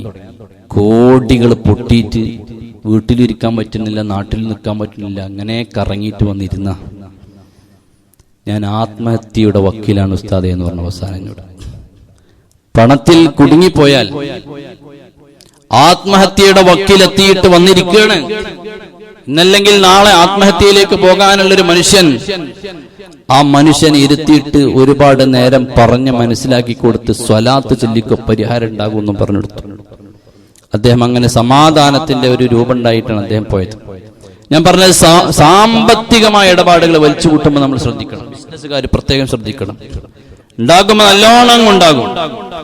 ആ ഉണ്ടാകൽ നല്ലപോലെ കൊടുക്കും ചെയ്തിട്ടുണ്ടാകും. പക്ഷേ പിന്നെ പൊട്ടുമ്പോ പിന്നെ ആരുണ്ടാകൂല, ആരും സഹായിക്കാനുണ്ടാവൂല. ഈ കൊടുത്തോരും വാങ്ങിയോരും ആരുണ്ടാകൂല. ഒറ്റക്കാണ് ഉണ്ടാകുന്ന സാമ്പത്തിക ബാധ്യത. ഇതെന്നെ കൊണ്ട് താങ്ങാൻ പറ്റാത്ത ഒരു സാമ്പത്തിക ബാധ്യത നമ്മൾ ഉണ്ടാക്കാൻ പാടില്ല. കടം മേടിക്കുമ്പോ എന്നെ കൊണ്ട് വീട്ടാനാകുന്ന ഒരു വകുപ്പ് എനിക്ക് ഉണ്ട് എന്ന് കണ്ടാലേ കടം വാങ്ങാൻ പറ്റൂ. ഞാൻ ഒരാളുടെ കയ്യിൽ നിന്ന് 1000 രൂപ കടം വാങ്ങണമെന്നുണ്ടെങ്കിൽ അത് വീട്ടാനുള്ള ഒരു ജോലിയോ അതല്ലെങ്കിൽ എന്തെങ്കിലും ഒരു വകുപ്പ് പുറത്ത് എനിക്ക് കാണണം. അല്ലാതെ കടം വാങ്ങുമ്പോൾ വീട്ടാനുള്ള ഒരു മാർഗവും ഒരു ഐഡിയ പോലും എന്റെ അടുത്തില്ലാന്നുണ്ടെങ്കിൽ കടം വാങ്ങൽ ഹറാമാണെന്നാ മനസ്സിലാക്കുക. കടം അങ്ങനെ വാങ്ങിക്കൂട്ടാൻ പറ്റും ഞങ്ങൾ വിചാരിച്ച്. കടം കൊടുക്കണതിന് പുണ്യുണ്ട്. സ്വതക്ക കൊടുത്തതിന്റെ പകുതി കൂലിയിട്ടും അങ്ങനെ പല പുണ്യങ്ങളും ഉണ്ട്. പക്ഷേ കടം വാങ്ങുന്നവർ ശ്രദ്ധിക്കണം. അവർക്ക് കൂലിട്ടാൻ വേണ്ടി നമ്മൾ കടം വാങ്ങണ്ട. നമുക്ക് ആവശ്യമുണ്ടെങ്കിൽ കടം വാങ്ങിയാൽ മതി. ആവശ്യമല്ല, അത്യാവശ്യം ഉണ്ടെങ്കിൽ വാങ്ങിയാൽ മതി. ഇത് വീട്ടാനുള്ളൊരു മാർഗപ്പുറത്ത് കാണും വേണം. ഇന്ന് കടം വാങ്ങുന്ന മനുഷ്യന്മാർക്ക് വീട്ടാനുള്ള മാർഗം എവിടെ? ചിന്തിക്കുന്നില്ല. വാങ്ങുമ്പോ തൽക്കാലം അവന്റെ അടുത്ത് നിന്ന് കിട്ടിപ്പോരാൻ വേണ്ടി ഇല്ലാത്ത മുഴുവൊന്നും ഉണ്ടാകൂല. എനിക്ക് അവിടെ 7 ആകാശത്തൊക്കെയാണ് 8 ഏക്കർ ഭൂമി. ഇവിടെ ഭൂമിയിലൊന്നുമില്ല. അവന് പറയാ കടം വാങ്ങുമ്പോ 7 ആകാശത്ത് 8 ഏക്കർ ഭൂമി ഉണ്ട്, നീ സാധു വിശ്വസിച്ചാണ്ട് ആണ് കൊടുക്കാണ്. ഇങ്ങനെ ഓൺലൈനിൽ ആ ബിസിനസ് ഉണ്ട്, ഈ ബിസിനസ് ഉണ്ട്, ഒക്കെ ഹയൂലാണ്. ഇങ്ങനെ നിൽക്കുക, ഒക്കെ വായുലാണ്. ഈ സാധു വിശ്വസിച്ചിട്ട് കൊടുക്കുക 8-10 ലക്ഷം കൊടുക്കുകയാണ്. കൊടുക്കണോനെ മണ്ടക്കാദ്യം കൊടുക്കണം. ഇത് കൊടുക്കുമ്പോ എന്തെങ്കിലും ഒരു തെളിവില്ലാതെ കൊടുക്കാൻ നിൽക്കണം. എത്ര മനുഷ്യന്മാരാ കടം കൊടുത്തിട്ട് പൊട്ടിപ്പോയത് അല്ലേ? ഓൺലൈൻ ബിസിനസ്സുകൾ, ചെയിൻ ബിസിനസ്സുകൾ, അങ്ങോട്ട് പറയുമ്പോഴേക്ക് ലക്ഷങ്ങൾ എടുത്ത് കൊടുക്കുകയാണ്. ഇവിടെ ഒരു സാധുവിന്റെ കല്യാണം ഉണ്ട് അല്ലേ? ഒരു സാധു സുഖല്ലാന്ന് ഹോസ്പിറ്റലിന്റെ 10 രൂപ കൊടുക്കണമെന്ന് ആരെടുത്തുമില്ല. ഇവൻ അതിമോഹം വെച്ചു. ഒരു മാസത്തിൽ 1 ലക്ഷം കൊടുത്താൽ 50,000 മുകളിൽ ലാഭം കിട്ടും. അപ്പൊ അങ്ങോട്ട് കൊടുക്കാണ്. അത് പോയി 50,000 അല്ല, ഒന്നാമത്തെ മാസം ചിലപ്പോൾ കിട്ടുകയും കിട്ടും. ബാക്കി 9 ലക്ഷം ടീം പോയി. അങ്ങനെ 7 ആകാശത്താണ് 8 ഏക്കർ ഭൂമിയുള്ളത്. എങ്ങനെ ഇട്ടാനാ?